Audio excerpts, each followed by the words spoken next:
kita ini cemas sekali untuk dapat hidup ini. Oleh karena itu, pertama sekali penyakit manusia itu tidak adanya self-confidence. Uncertainty itulah yang... Uncertainty itulah yang di Quran dikatakan halu'a. Innal insana khuliqa halu'a. Sesungguhnya manusia itu proses kejadiannya membuat dia berwatak halu'a. Apa itu halu'a? Dalam ayat berikutnya dikatakan, idza massahu syarru jazu'a wa idza massahul khairu manu'a.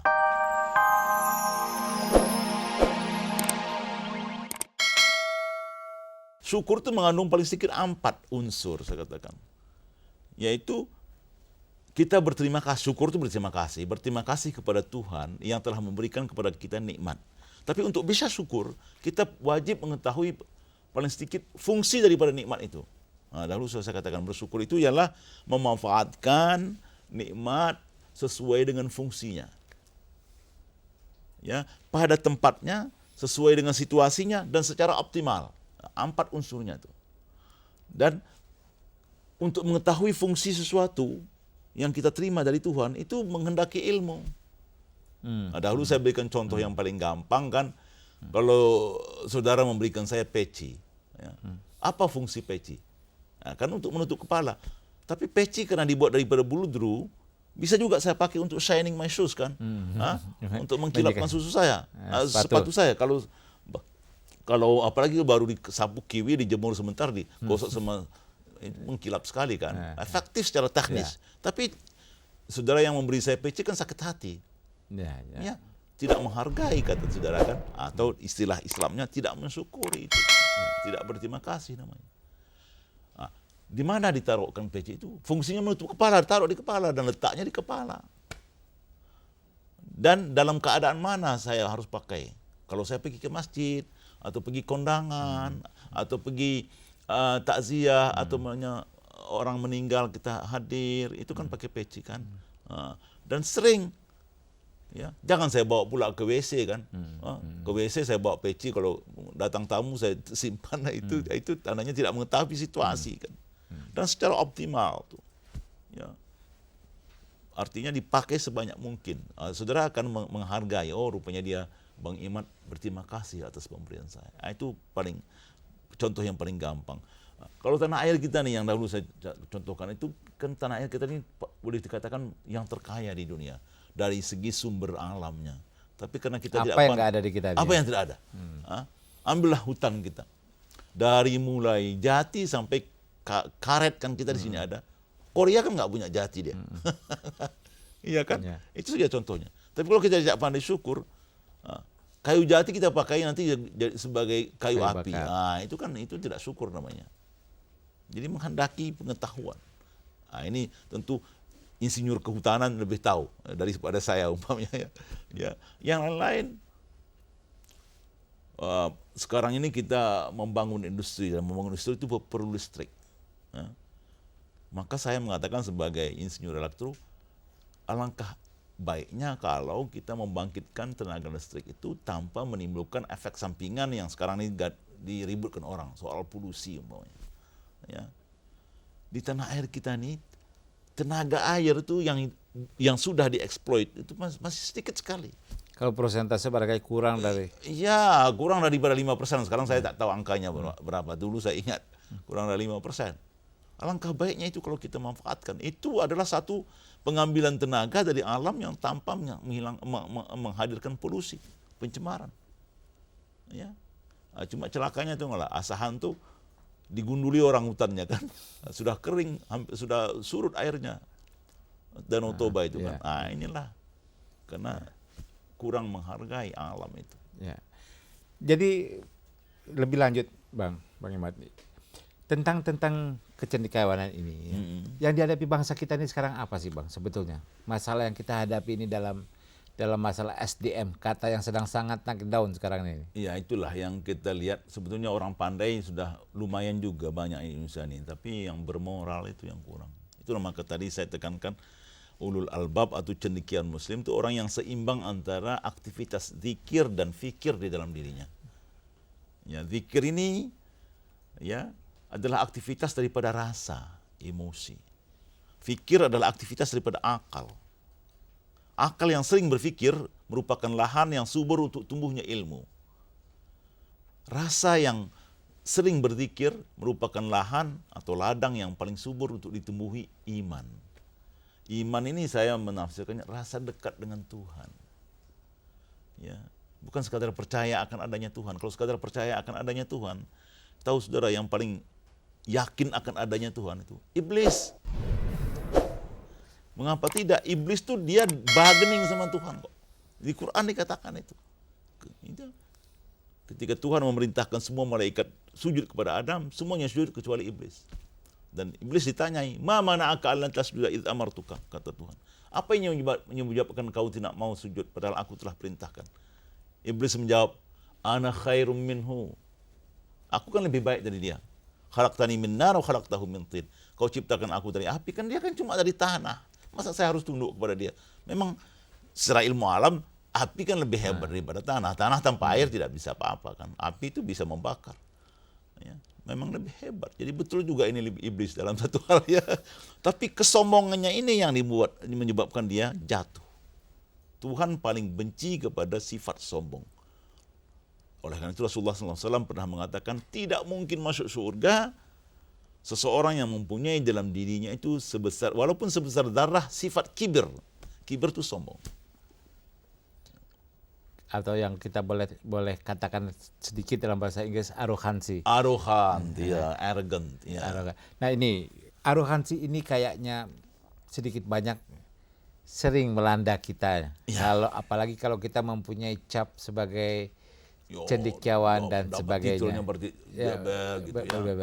Nah, apa sebetulnya bisa obat dan prevensinya, Pak? Tentu saja agak detail. Ini pengalaman Bang Imad sendiri. Itulah perlunya kita dekat dengan Tuhan itu. Maka dahulu saya pernah mengatakan pada saudara kan, yang lebih penting itu iman, dan iman ini perlu ditanamkan sejak kecil. Itu maka seorang orang tua, ibu dan bapak itu kewajiban pertama dan utama bagi dirinya kalau dia punya anak, mendidik anaknya itu untuk menundukkan kepalanya di hadapan Tuhan. Salat itu wajib diajarkan kepada anak-anak sejak dia mulai bisa membedakan mana kanan dan kiri. Kalau dia sudah mulai bisa membedakan mana kanan dan kiri, waktu masuk baju, masuk sepatu dan sebagainya, maka dia sudah mulai wajib diajak bersembahyang. Ya. Walaupun pada mulanya dia itu hanya meniru saja, tapi itu pelan-pelan itu mendidikkan kepada dirinya itu satu sikap tunduk kepada Allah Maha Pencipta. Sikap tunduk kepada Allah inilah yang membuat orang bisa meredam rasa arogan. Arogansi ini kan sebetulnya sebagai overkompensasi. Dahulu pernah saya kupas juga dalam tempat lain barangkali, bahwa manusia ini dasarnya, asal usulnya kan sebetulnya tidak pasti. Cobalah kalau kita kembali kepada kejadian kita masing-masing. Kita ini kan berasal daripada sebuah sperma kan. Ya, spermatozoa. Kalau saya boleh cerita agak sedikit ya, karena di Quran pun diceritakan itu. Ya, hal ata'al insana hinu minad dahri lam yakun syai'an madhkura. Apakah manusia itu sekali-sekali suka mengenang suatu saat di mana dia tak pantas disebut? Apa itu? Ketika 9 bulan 10 hari sebelum kita lahir, kan ibu dan bapak kita bersenggama. Apa yang terjadi pada waktu itu? Pada waktu itu bapak kita memuntahkan kira-kira 2,5 cc cairan yang di Quran dikatakan ma'im mahin, cairan yang tidak mempunyai nilai, tidak mempunyai harga. Ya. Kita sendiri kalau sudah keluar kan kita jijik menengoknya. Ya. Ya. Tapi itu setiap cc-nya mengandung 100 juta spermatozoa, sel-sel yang bisa berenang karena diberi kepala dan diberi ekor. Kalau di dalam perut ibu kita pada waktu itu, dalam rahim ibu kita waktu itu menunggu hanya satu ovum, satu egg cell. Yeah. Dan itulah calon dari manusia. 250 juta ini memperebutkan satu ini. Itu perjuangan berenang dari pangkal rahim, dari mulut rahim sampai ke pangkal rahim, itu perjuangan to be or not to be itu. Yang sama sekali tidak pasti. Yang chance-nya atau kemungkinannya untuk berselamat itu 1 dibagi 250 juta. Yang secara ilmu pasti itu sama dengan zero, neglected. Ya kan? Ya. Boleh diabaikan itu. Boleh diabaikan. Nah, Oleh karena itu sikap ini, saudara kan psikolog tahu, itu berkesan di dalam diri kita. Ya, kita ini cemas sekali untuk dapat hidup ini. Oleh karena itu pertama sekali penyakit manusia itu tidak adanya self confidence. Uncertainty itulah yang di Quran dikatakan halu'a. Innal insana khuliqa halu'a. Sesungguhnya manusia itu proses kejadiannya membuat dia berwatak halu'a. Apa itu halu'a? Dalam ayat berikutnya dikatakan, idza massahu syarru jazua wa idza massahul khairu manu'a. Apabila dia mendapat kemalangan, dia cepat putus asa. Tetapi apabila mendapat keberuntungan, dia cepat tepuk dada. Aku ini hebat. Ini arogansi. Tapi ayat berikutnya mengatakan illal musallin, kecuali mereka yang salat. Alladzina ala salatihim daimun. Mereka yang memelihara salatnya konstan. Tidak sebentar salat, sebentar tidak. Hari raya sembahyang tidak.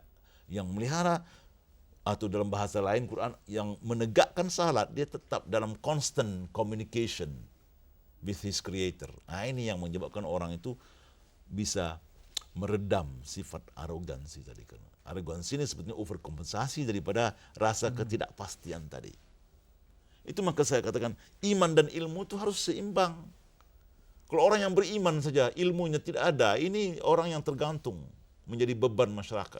Orang yang berilmu saja tanpa iman sedikit pun, ini orang yang paling berbahaya. Tidak menghargai hak orang lain. Dia hanya ingin memperkaya dirinya sendiri atau bagaimana. Ini yang korupsi dan sebagainya nih. Ini kan mental seperti ini, kolusi dan sebagainya, kan itu penyakit. Iya kan? Menarik sekali sebetulnya, Bang. Ya. Saudara setuju, sebagai psikolog saudara setuju nggak dengan ulasan itu? Ya, saya nggak belajar psikologi, tapi dari Quran tuh saya bisa ngambil kesimpulan seperti itu. Nah, Bang, psikologi hanya sekedar ilmu yang sebetulnya setiap orang sebetulnya seorang psikolog. Itu keyakinan saya. Gitu pula. Itu keyakinan saya, betul. Itu keyakinan saya bahwa ada seorang psikolog dalam artian formal ya karena dia belajar. Tapi pada dasarnya kita temukan banyak sekali orang-orang yang orang yang jauh lebih arif, jauh lebih. Tapi kembali kepada ini menarik sekali ini, Bang, yang menarik arogansi. Sayang sekali untuk kali ini waktu yang agak membatasi kita. Ya, moga-moga kita masih bisa berkesempatan untuk memperdalam tentang arogansi para cendekiawan ini. Dan semoga tidak bosan. Pemirsa, percakapan kita kali ini dan selalu percakapan dengan Bang Imad ini menarik sekali. Beliau doktor, beliau insinyur, beliau PhD, beliau juga praktisi. Sebenarnya beliau sangat berhak untuk menjadi arogan, sangat berhak sebenarnya dalam kacamata yang picik, ya. Tetapi kali ini saja kita sudah memperoleh berbagai macam wawasan bahwa arogansi itu bukan saja tidak berguna, tetapi dia sesungguhnya berakar dari kompleks. Kalau boleh menggunakan istilah psikologi, ya, kompleks rendah diri, ada semacam, ya, dan sama sekali. Kalau dikatakan bahwa arogansi itu adalah manusiawi, barangkali itu keliru. Ya. Arogansi itulah menunjukkan kelemahan kita yang mendasar. Pemirsa, saya yakin kita semua memetik manfaat dari percakapan kali ini. Dan insya Allah kita masih bertemu kembali berkali-kali dengan Bang Imad. Wassalamualaikum warahmatullahi wabarakatuh. Assalamualaikum warahmatullahi wabarakatuh. Terima kasih banyak, Bang. Terima kasih banyak. Ya, kita lanjutin.